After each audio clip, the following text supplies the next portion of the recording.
அனைவருக்கும் வணக்கம். நான் கரூர் அஸ்வமணிமேகலை. இந்த பதிவு என்ன அப்படின்னு பார்த்தீங்கன்னா, நம்ம மிருகசீரிட நட்சத்திரத்துக்கு உண்டான ஒரு பதிவு. 27 நட்சத்திரங்கள்ல, அதாவது ஒரு பழமொழி சொல்லுவாங்க. இப்போ நம்ம சந்திரமுகியில் கூட ரஜினிகாந்த் சொல்லியிருப்பாரு, 27 நட்சத்திரத்திலேயே பேய்க்கு ரொம்ப பிடிச்ச நட்சத்திரம் மிருகசீரிட நட்சத்திரம். அது உண்மைதான். என்னென்னா, ஒரு பேய்களாக இருந்தாலும் நாய்களாக இருந்தாலும் கூட அவர்களோடு குடும்பம் நடத்தக்கூடிய அமைப்பு அப்படின்னா மிருகசீரிடத்துக்கு தான் உண்டு. அப்போ என்ன அப்படின்னா, அவ்வளோ ஒரு பொறுமை, ஒரு நிதானம். அதாவது மிச்சம் இருக்கிற 26 நட்சத்திரத்தோடையும் இணைஞ்சு போகக்கூடிய ஒரே நட்சத்திரம் மிருகசீரிடம் தான். அவ்வளோ ஒரு பொறுமையும் அற்புதமான ஒரு சகிப்புத்தன்மையும் இந்த நட்சத்திரத்துக்கு பொதுவாகவே உண்டுங்க. அதனால தான் இந்த நட்சத்திரத்துக்கு தோஷம் இல்லை அப்படிங்கிற ஒரு விஷயம் இருக்குது. இந்த நட்சத்திரத்தில் இன்னொருத்தர் பிறந்திருக்காரு, நம்ம கலைஞர் ஐயா பிறந்திருக்காரு இல்லையா? இது ஒரு பக்கம் இருக்கட்டும். இப்போது நம்மளுடைய சித்தப்பெருமானில் பார்த்தீங்கன்னா, நம்ம ராகவேந்திரர் பிறந்தது மிருகசீரிட நட்சத்திரம் தான். அப்போது ராகவேந்திரர் ஜனிச்சது, கிருஷ்ணருக்கு ஐக்கியமானது, இது எல்லாமே பார்த்தீங்கன்னா மிருகசீரிட நட்சத்திரம். சரி, இது ஒரு பக்கம் இருக்கட்டும். இப்போது இந்த நட்சத்திரத்துக்கு உண்டான அதிதேவதை யார் அப்படின்னு எடுத்துக்கிட்டிங்கன்னா சந்திர பகவான் தான். இந்த சந்திர பகவானை பார்த்தீங்கன்னா முகப்பொழிவு அப்படிங்கிற ஒரு விஷயத்தில், ஏன்னா இந்த மிதுன ராசி, ரிஷபராசி அப்படின்னு சொல்லக்கூடியதில் 2 பாதமும், மிதுன ராசியில் 2 பாதமும் வரும். அப்போ இதோட செயல்பாடு என்ன, அதோட செயல்பாடு என்ன அப்படின்னா, இது ஒன்றும் இல்லைங்க. இப்போ உடல்கூறு தத்துவத்தில் கரெக்டாக இந்த முடிச்சு வருது இல்லைங்களா? இந்த முடிச்சு தான் விஷயம். அப்போது 2 பிரிவாக இந்த இடத்துல ஜாயிண்ட்டு, அதை 2 பிரிவாக பிரிக்குது இல்லையா? அதுதான் இந்த முடிச்சு தான் மிருகசீரிட நட்சத்திரம்.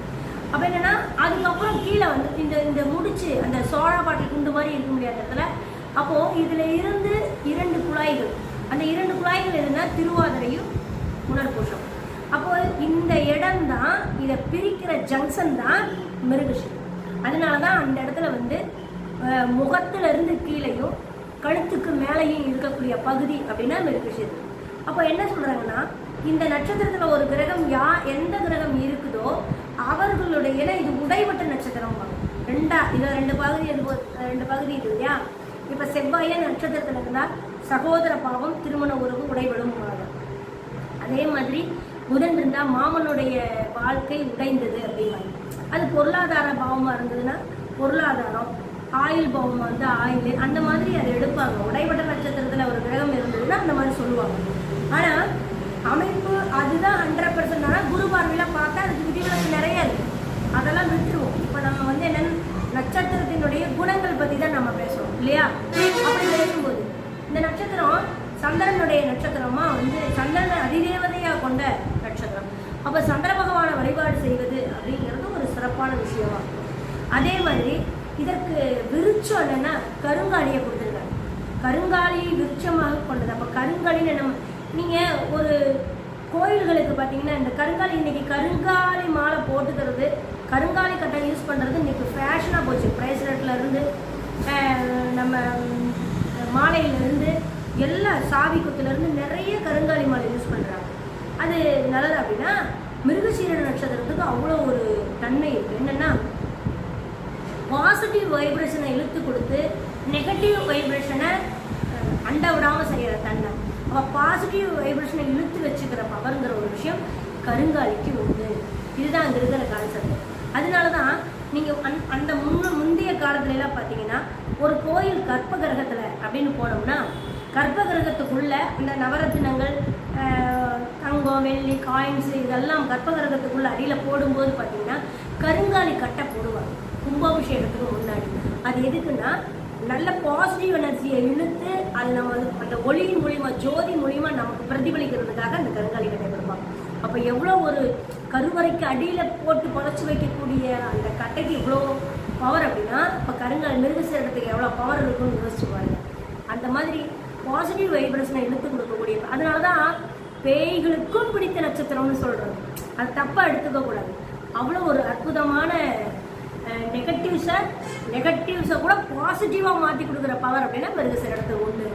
அப்படிம்பாங்க.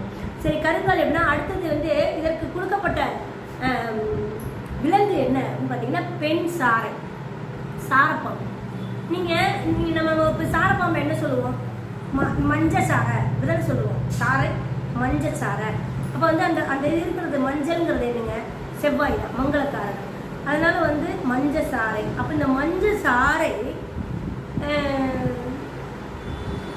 சர்ப்பமாக கொடுக்கும்போது மஞ்சள் சாரைக்கும் விஷம் இல்லைங்க. சாரப்பாம்பு கடிக்காது, சாரப்பாம்பு கடிக்காது. ஒருவேளை அதனுடைய நீர் நமக்கு பாடியில் பட்டுச்சு அப்படின்னா இந்த ஸ்கின் டிசீஸ் மாதிரி வருமோ தவிர சாரப்பாம்பு கடிக்காது. ஆனால் இந்த சாரையை தேடி நல்ல பாம்புகள், விஷப்பாம்புகள் நிறைய, அதுதான் இருக்கிற ஹைலைட். அப்போது இந்த இந்த நட்சத்திரத்துக்கு தோஷம் இல்லை. இந்த நட்சத்திரத்தை தேடி வரக்கூடியவர்கள் எல்லாம் ஜாக்கிரதையாக நம்ம வச்சுக்கணுங்கிறது தான் அங்கே இருக்கிற விஷயம். அப்போது இது ஒரு பக்கம் இருக்கட்டும். இப்போ அதனுடைய பறவை என்ன கொடுத்துருக்காங்கன்னா கோழி கொடுத்துருக்காங்க. கோழி என்னங்க வகைரா? குஞ்சுகளோடு, குஞ்சுகளுக்காக தன்னுடைய இனப்பெருக்கம் முடிஞ்சு முட்டை விட்டு அதுக்கு 21 நாள் அது வந்து ஒரு நேரம் சாப்பிட்டுட்டு ஒரு நேரம் தண்ணி குடிச்சிட்டு மறுபடியும் போய் அறையில படுத்து மறுபடியும் 24 மணி நேரம் கழிச்சு மறுநாள் மத்தியானம் தான், ஒரு நாள் மத்தியானம் படுத்துச்சுன்னா மறுநாள் மத்தியானம் தான் எந்திரிச்சு ஒரு கோழி. அந்த மாதிரி ஒரு கடமையை கண்ணாக செய்யக்கூடிய அமைப்பில் அந்த கோழி வரும். சாவல் கோழிலாம் சாவல் பார்த்தீங்கன்னா கரெக்டாக அந்த ஒரு சாம கோழி போகுதுன்னா கரெக்டாக அந்த 3 மணிக்கு போகுது. இதெல்லாம் வந்து பார்த்தீங்கன்னா அந்த கோழிக்கு இருக்கிற ஒரு டிசிப்ளின்.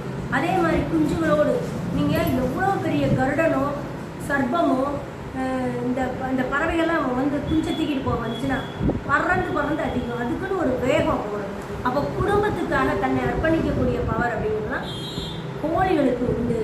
அதுக்கிட்ட இருக்கிற அது பொறுக்கி சாப்பிடுது அப்படின்னு அதை நம்ம வந்து வேறு மாதிரி எடுக்கக்கூடாது. ஆனால் அதனுடைய நல்ல குணங்களை தான் நம்ம இந்த இடத்துல எடுத்துக்கணும், பாசிட்டிவாக தான் எடுத்துக்கணும்.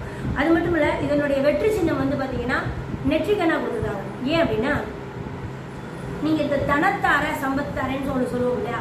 அப்படி எடுக்கும்போது மிருகசீரிடத்துக்கு திருவாதிரை நட்சத்திர தனம் வச்சிருக்கிற இடமா வர்றதுனால அந்த திருவாதிரை நட்சத்திரம் சிவனினுடைய நீங்கள் தலைப்பகுதி மட்டும்தான் இருக்கும், இதோட தான் இருப்பார் சிவன் அந்த இடத்துல திருவாதிரை.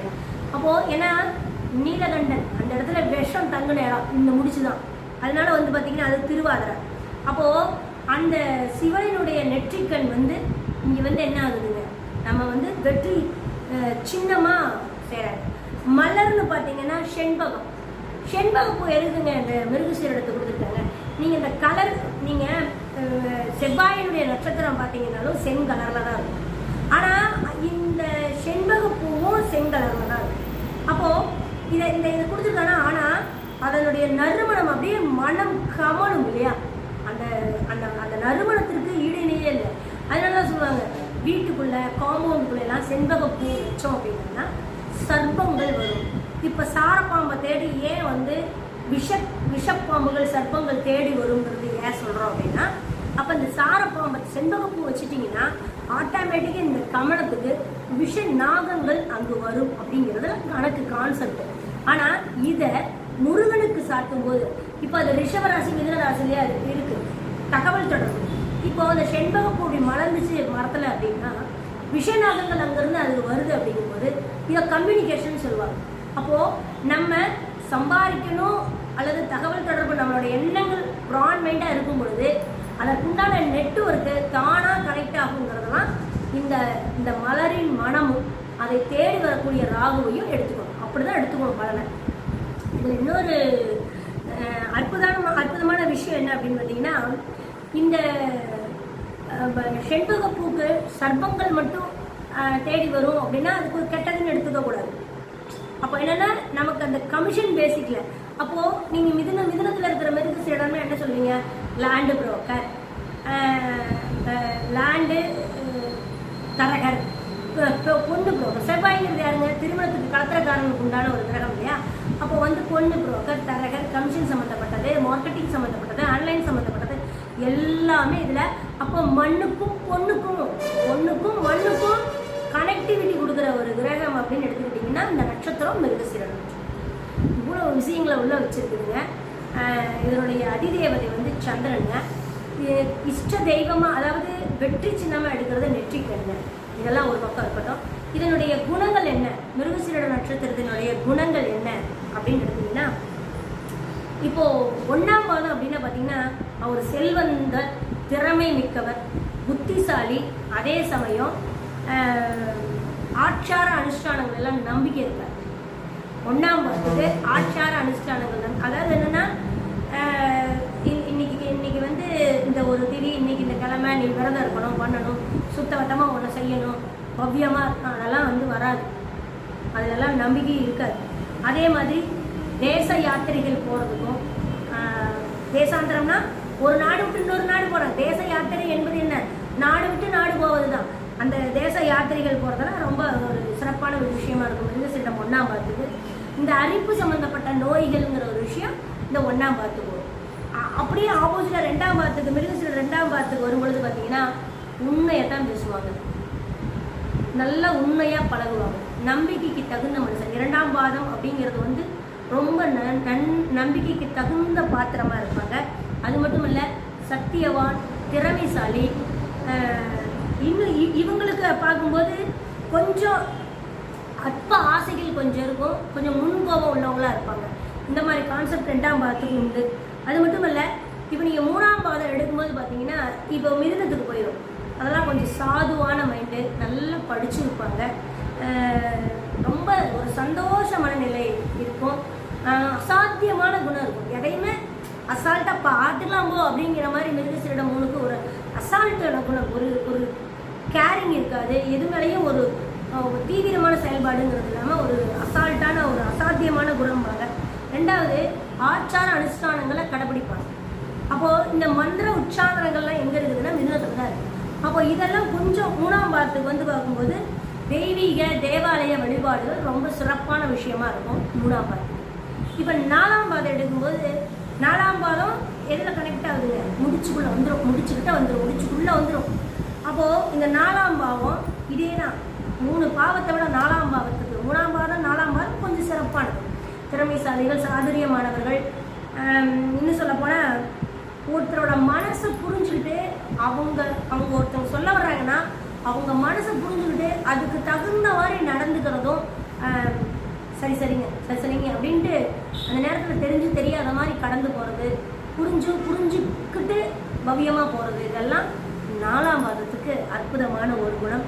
அது மட்டும் இல்லை, சத்திய நெறி கொண்டவர்கள். பிடிவாத குணம் கொஞ்சம் ஜாஸ்தி இருக்கும் மிருகசீரிடம் 4ஆம் பாதத்துக்கு. பிடிவாத குணம் 100% இருக்கும். அது மட்டும் இல்லை, கொஞ்சம் நெஞ்சு அழுத்தம் ஜாஸ்தி இருக்கும். அப்படின்னா இந்த மூச்சு திணறல் இதெல்லாம் இருக்கு இல்லையா, அது மாதிரி அந்த ஒரு அழுத்தங்கள் கொஞ்சம் அதிகமாகவே வருங்கிறது இந்த ஜாதகத்தினுடைய, அதாவது மிருகசீரிட நட்சத்திரத்தினுடைய அமைப்பு. பொதுவாகவே மிருகசீரிடம் உடைப்பட்ட நட்சத்திரங்களாக இருந்தாலும், அது சூரியன் இருந்தாலும் சந்திரன் இருந்தாலும் அவங்க உறவுகளில் உடைப்பட்டவர்கள் இருப்பாங்க அப்படிங்கிறது சொல்லப்படுறாங்க. இன்னும் சொல்லப்போனால் மிருகசீரிட நட்சத்திரத்துக்குலாம் வந்து பார்த்திங்கன்னா அழகாக ஒரு சக்கரை பொங்கல் வச்சு ராஜராஜேஸ்வரிக்கு அல்லது மகாலட்சுமிக்கு, அம்பாள் யாராக இருந்தாலும் மீனாட்சி அம்மன், காமாட்சி அம்மன், இன்னும் சொல்லப்போனால் அது ராஜேஸ்வரி, சுக்கரனுடைய வீடு, புதனுடைய வீடெல்லாம் பெருமாளுடைய ஒய்ஃபு, அவங்களுக்கெல்லாம் செவ்வாய் இல்லையா, அப்போ செங்கலான ஒரு சக்கரை பொங்கல், நல்ல நெய்வேத்தியம், கொஞ்சம் நெய் தூக்கலாக விட்டு கொஞ்சம் முந்திரியை வறுத்து அதிகமாக போட்டு அப்படி கும்முன்னு நல்ல சர்க்கரை, அதாவது வெள்ளம் அதிகமாக போட்டு, பெருமாள் கோயிலில் சக்கரை பொங்கல் சாப்பிட்றீங்களா அப்படியே ஓடும், அப்படியே இனிப்பு தெக்கட்டில் அந்த மாதிரி ஒரு சக்கரை பொங்கலை வச்சு அம்பாளுக்கு வச்சுட்டு நெய்வேத்தியம் கொடுத்து அப்படி கும்பிட்டு தானம் கொடுத்தீங்கன்னா நீங்கள் நினைச்சதெல்லாம் நடக்குங்கிறது மிருகசீரிட நட்சத்திரத்தினுடைய அமைப்பு. நன்றி. ஏன்னா சந்திர பகவான் அதிதேவதையாக வர்றதுனால பானக்கங்கள், நீர்மோர்கள், தயிர், லெஸ் இதெல்லாமே கொடுக்கலாம். ஆனால் அதை விட செவ்வாய்ங்கிற ஒருத்தருக்கு ஒரு டீ வாங்கி கொடுத்தீங்கன்னா கூட இந்த லிஸ்ட்டில் வந்து பரிகாரமாக வரும். ஓகேங்களா? ஏன்னா சென்னியர் இல்லவா, இதான் இருக்கிற கான்செப்ட்டு. இன்னும் சொல்லப்போனால் அது நிலத்தத்துவம், உணவு சம்மந்தப்பட்ட வீடு.